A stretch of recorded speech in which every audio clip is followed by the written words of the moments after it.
The number one reason, the bigger reason that this war must end is because of what's happening between Xi Jinping and Vladimir Putin.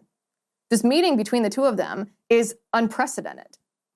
This meeting where they are all buddy-buddy saying, oh, my friend, come to dinner. Let me dine with me at the Kremlin, is what Putin said to Xi Jinping. They're talking about strategic cooperation. They're talking about a world order.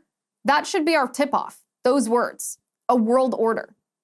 If Russia and China get together, then we face in our country for the very first time in our lifetimes an existential threat to America as the world's superpower, as the most powerful nation in the world. We could be unseated. And if we, as the world's superpower, if America is unseated, that doesn't just impact us negatively. America as we know it ceases to exist, and the ripple effects of that travel all around the world. People all across the globe will suffer and die if America is not the world's superpower. Russia can't do this on their own. They can't knock us off of our position as world superpower on their own, and China can't either, at least not right now. But if Russia and China get together, and remember the history here, Russia and China hate each other.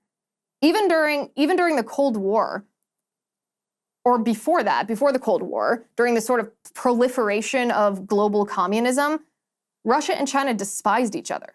They embraced different types of communism, Marxism, whether it was Leninism and socialism in the Soviet Union, whether it was Maoism in communist China, it was the same philosophy underpinned it.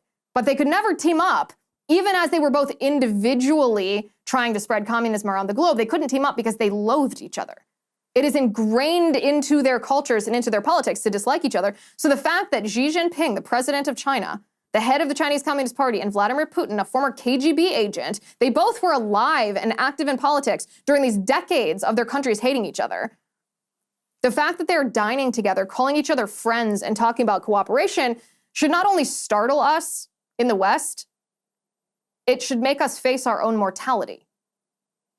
This is an existential threat to our nation because the war in Ukraine is poised right now to change, to alter the makeup of the world order that has existed since the end of World War II.